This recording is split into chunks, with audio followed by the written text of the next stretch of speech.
Hello, hello again. Hello, hello, and bliss to all. Indeed.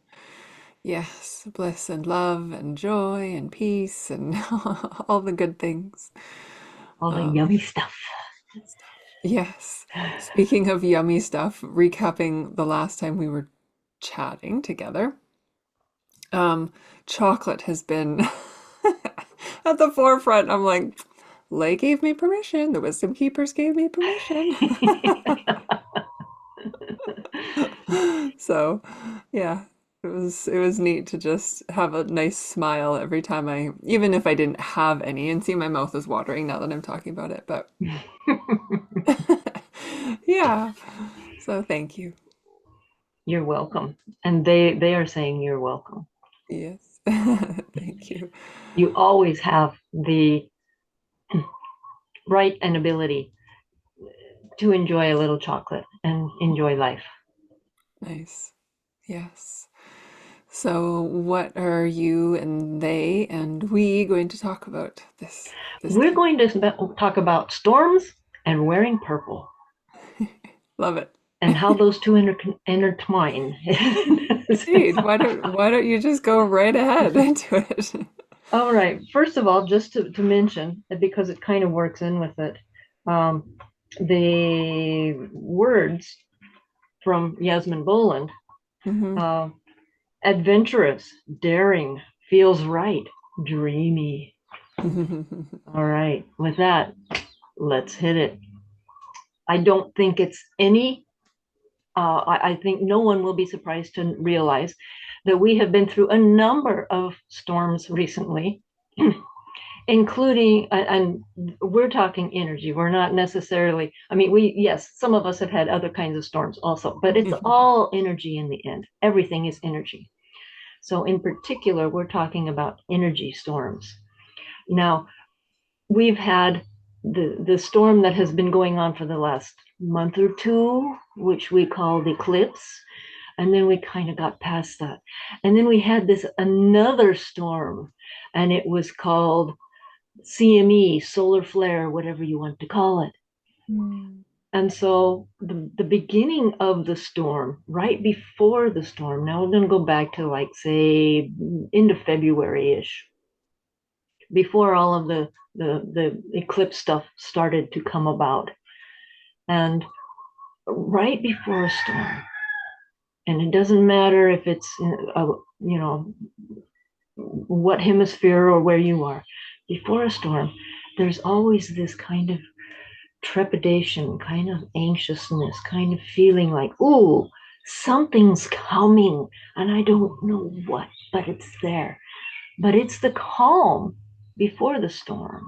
Mm. And during that calm, okay, we get prepared, we get settled, we try to ground as much as possible, whatever is necessary for the coming storm. And a lot of times, especially in energy storms, we don't necessarily know what we need to get ready, but we can feel it and Mhm. we feel the energy coming in.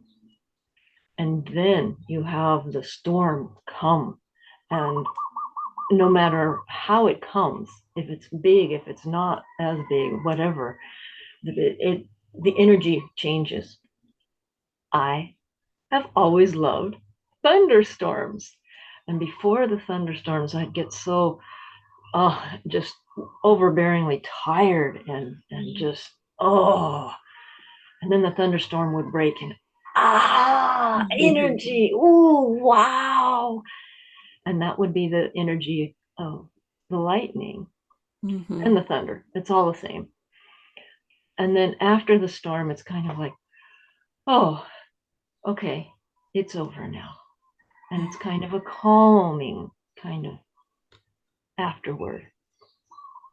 Well, now we have this eclipse, and we had the before, and it was very anxious, and it was very trepidatious, and everybody was like, yeah, wow, uh, and then it happened, and it was magnificent, and the, the, the sun being blocked by the moon actually allowed the earth, the atmosphere around the earth to crack open and let in all of that wonderful energy we all felt. Oh, it was amazing. And lots of people felt it physically, you name it, Mm-hmm. people felt it. Mm-hmm. And then after the eclipse, it was kind of like, oh, now what? But we don't get much of a break because then we have this other one come in. The Probably the biggest CME solar flare event, possibly of 100 years. Now, is it any coincidence, as if that existed, that that happened immediately after the eclipse? No. Okay, so we have, I think it's solar flare, name is something like A3664 or something along those lines. And it's huge. It is the same size, maybe a little bit bigger, than the one that caused the Carrington event back in the 1800s. Mm-hmm. But we have a whole lot more technology now. So everybody was like, ee, ah, whoo. And everybody who works in technology, in the energy sector, in communications, I mean, you name it, they're all going, because we don't know, are we prepared for this? Right. Well, we did have different technology. We did have different ways of dealing with it. Most of us felt the energy come through because when those solar flares, even the little ones, hit our atmosphere, guess what? They break cracks in it and the energy comes through. That's how we see the auroras and everything else. Indeed, this particular aurora was so big, so massive, that there are pictures of it from Naalehu, Hawaii, which is the south point of Hawaii. That's that's this far from the equator. And people all over the entire earth saw this spectacle.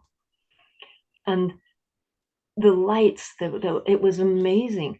Those of us who may not have seen the lights themselves felt it.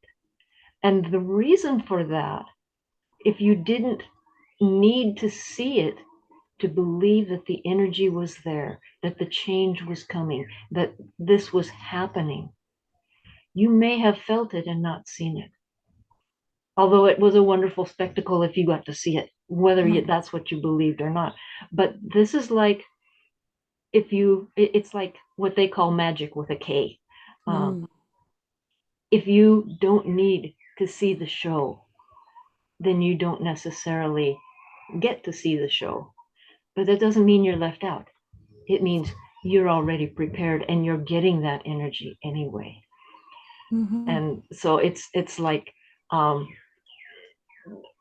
the way that I've heard it put before is, if you are ready, you don't necessarily need the magic trick to let you Yeah. know that it's actually happening.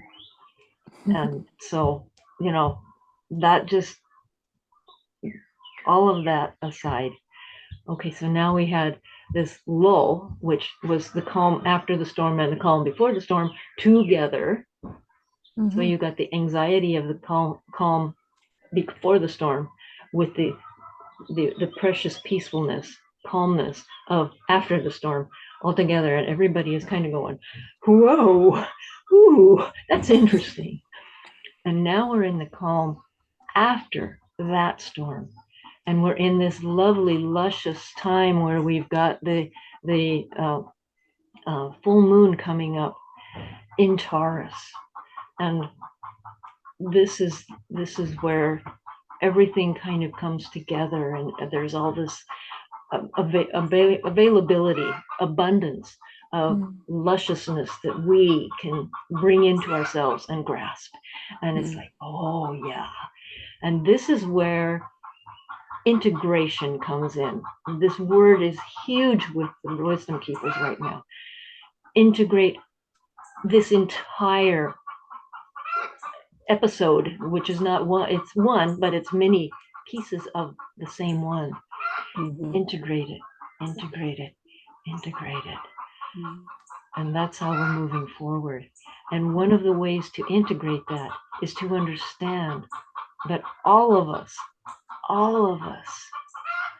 are letting go of what is no longer necessary, all of those tenets that we no longer need, and we're allowing in what what is coming.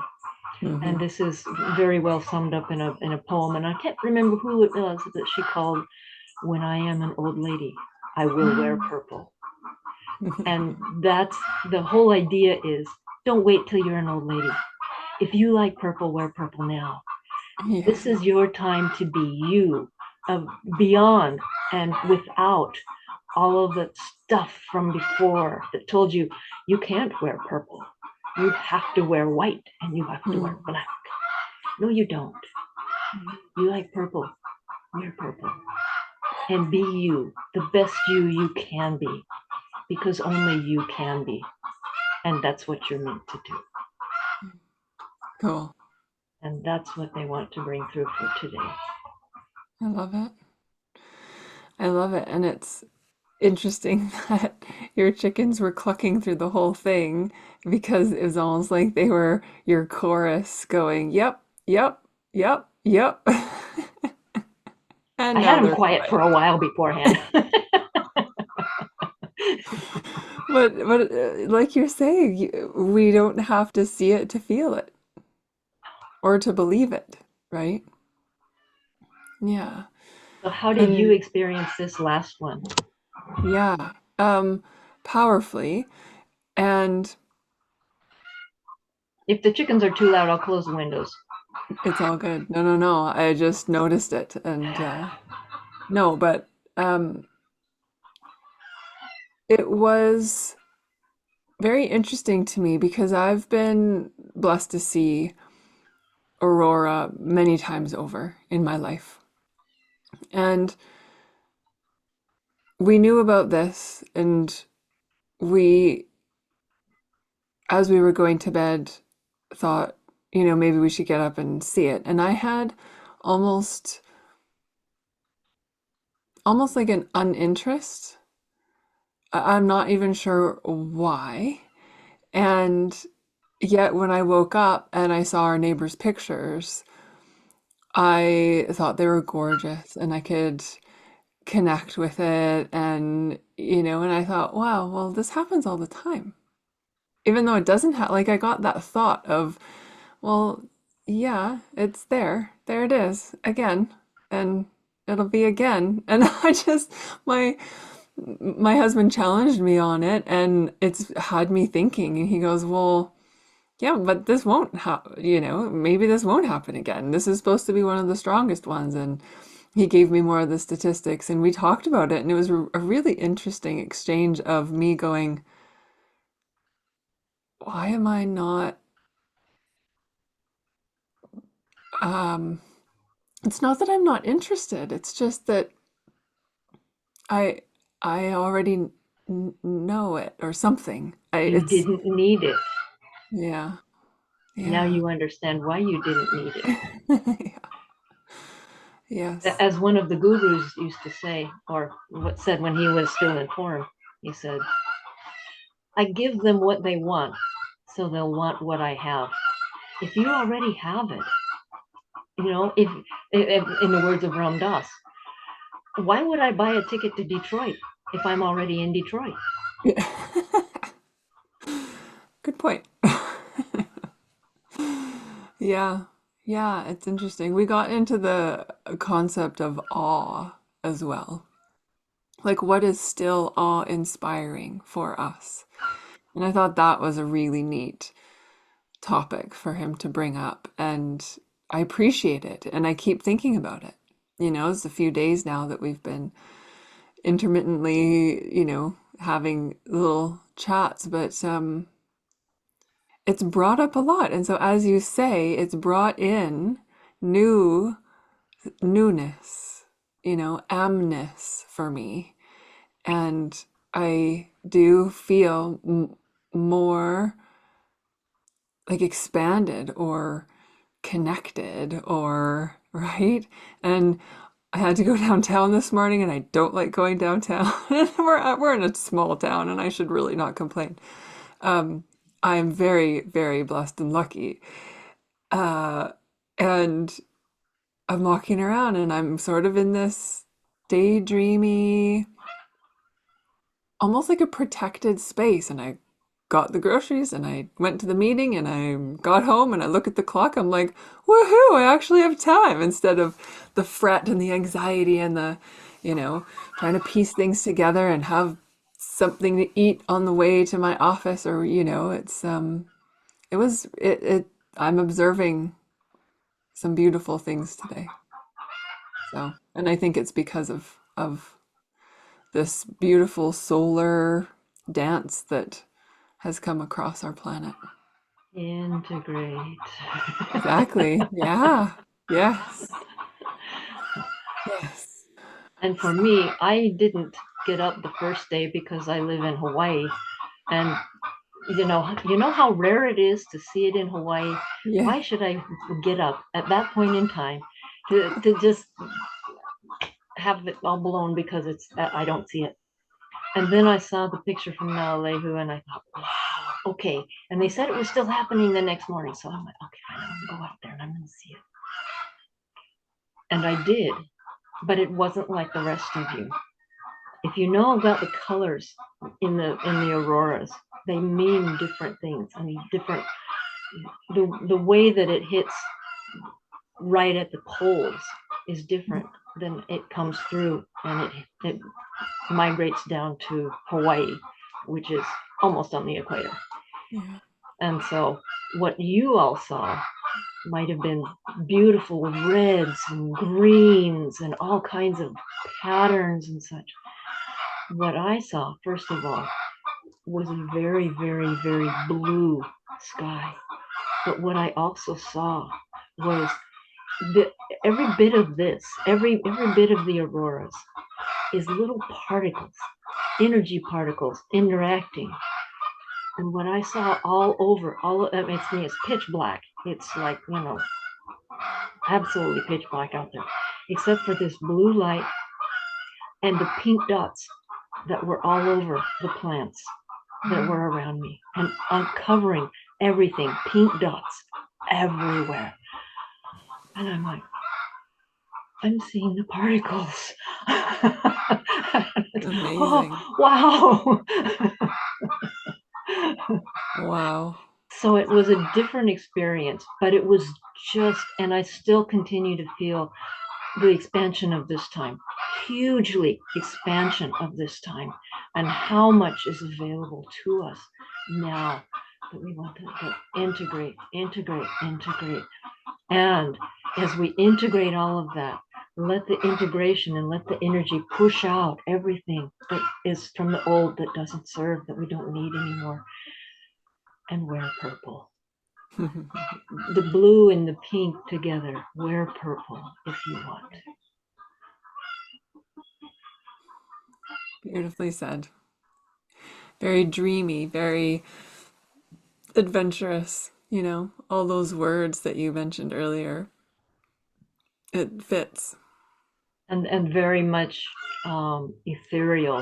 This whole time feels rather ethereal. I mean, Yeah. it's amazing to be here now. And at the Yes. same time, it's like, wow, can we really change that much that fast? And they're saying, you ain't seen nothing yet. Yeah. Oh, wonderful. I know, right? I know. Yeah. Yes. Yeah. And I'm finding like the um manifestation and like law of attraction kind of stuff. But whatever you want to call it is happening very quickly. And if you ask, it will arrive. So be careful what you ask for. And especially if you for it's happening much faster and much more easily for those of us who have already been working on letting go of all that stuff that we no longer need, all of that, past history, individual past history, family history, ancestral history, societal history. If we've worked on it and we've let go of all of that we no longer need, Yeah. what's coming in is coming in so much faster, so much more easily. And yes, you can ask for it and it can be there in an instant. Mm-hmm. Maybe it will, maybe it won't, but it can be. And believing that, knowing that to be, not just believing, knowing that to be the truth, Mm-hmm. that's when it gets really fun. Beautifully said. Yeah. Yes. So, how can we um, practice or help the integration? What are the tools that the wisdom keepers offer that you suggest? They just, over and over and over, is let go. And it's pretty much the same as what I've given before, like before you go to bed. Wash out your entire body, wash out the cells. What, let them let them be so clean, so pristine, that Mm-hmm. they can accept all of this new energy in. Because as much as we see all this change around us, every single cell in our bodies is also changing to be able to accept all this new energy. Mm-hmm. You may feel all sorts of interesting physical things. Let me tell you, I know. Um, and it's nothing to be concerned about. It's merely your body upgrading.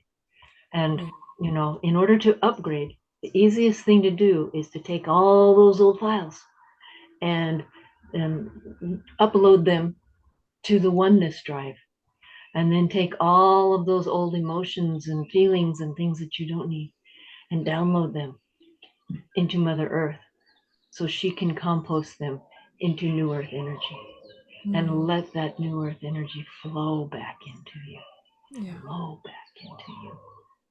And as Yeah. you do this, you will be helping not only yourself, the entire world, to bring in, to ground, to anchor this new earth energy. And it's not just, I mean, it's universal, it's all sorts of things, but all this energy that we need so that we can remake this world into what it can be and will be. Mm-hmm. And it's all about just that, just letting go of the past, letting go of I mean, when you think about how much we still have that we don't need and isn't serving us, we still have a lot of work to do. Yeah. But the Yeah. energy is here to support us and help us and and move us to a new way of energy and a new kind of body, if you will. Right. Will it look the same? I think so. I don't know, Yeah. but it won't feel the same, Right. because right now we're so anchored in that 3D energy, Yeah. that physical, that and we have all sorts of non-physical senses Mm-hmm. Yeah. as well as the physical senses. Not Yeah. saying that the physical senses aren't good, but there's so much more. Yeah. And that we will be accessing all of this and using it to be part of the oneness, the amness with all that is here now, Yeah. which takes away all of that stuff that we no longer need Exactly. and doesn't serve. Exactly. Yes. Yes. Thank you. Even if we've been told it serves and we need it for thousands of years. Yeah. And I just want to say right here, like, I want more people in the world to trust what they are naturally feeling is happening, especially around this letting go stuff and releasing, because a lot of the time, I search for tools and stuff, and then I sit and I realize that I've had the tools, even though no one's taught them to me. I've had them forever. And those are the ones, like, for instance, talking through my higher self to someone else's higher self. And whether you envision it, whether you feel something, whether you see lights or colors or whatever it is, that has been a really impressive tool with incredible results for me in this last little while. And I don't even know where I heard that or learned it. You know, it's out there. People talk about higher powers and connecting with each other's higher self and stuff. And yet I've actually brought it into my regular practice now, and I'm helping clients understand that this is a thing, especially with, estranged family or people that in the physical are unsafe, but they still have hope for love for that other person's heart, and that brings a lot of healing for us, those of us who see and feel and know, right? So it's powerful. Yeah. And, people ask me on podcasts all the time, what methods do you use? And I will always say, I have a tool belt and I use whatever tool is necessary at that moment in time. Yeah, And you're right. We don't necessarily have to have been trained in these things. It might be a very simple tool and it will be there when you need it, if you ask. And you have it available to you, just like you said, yeah, at any time. yeah. You just have to ask Mm-hmm. Yes. And then trust. and trust. And I can't tell you how many times I've asked and trusted, and it, boom, Yep. seconds later. Well, that was quick. Yeah. Yep. Yep. Exactly. And then if we still like if we're listening and trusting and there's still something, there's a pull and we're frustrated or there's a little bit of that humanness, as we're allowed because we're human, we're here having the experience. Something's still pulling. I find that when I take like little actions, the ones that I know, whether it's self-care, maybe that's the only action in this instance, that's okay. So I do those things, or like I read through, genealogy stuff or whatever it is I'm searching for. Then if I can just let it kind of, like you say, flow, then something else pops up out of the river, out of the water, out of the flow and goes, hey. And I had one of those things today, you know? And I'm searching for my great grandfather's child, what we think he had when he came over to Canada on his own without my great grandma and the kids. And we believe, had another child here, but was not connected. And then there was an article in Reader's Digest, etc., etc. We were unable to reach out at the time, but now I'm on this trail and I've got a good new idea for today. And I'm like, okay, here I go. Just the connections. And because some of us carry that family history, maybe a little too much, but some of us like to unravel mysteries. So, Yeah, and it's in looking at and seeing those mysteries, whether they're self-imposed or whether they're elsewise, yeah, but finding those, that's a huge key to being yeah, able to heal and let go. exactly. Exactly. And it is about healing for my family, right? There's a lot about great grandpa that needs healing. He was a wild guy. So, yeah, it's powerful stuff, and especially with the energies that you're talking about. It's now, now is the time. Yeah, now is what we have. And now is where everything is present and where we have all this energy and we have the choices of how we use it going forward to make this new world. Hmm. It starts now. Awesome. Perfect. Perfect. What a beautiful spot to end with for today. Thank you, my friend, Thank you. and the wisdom keepers, as always.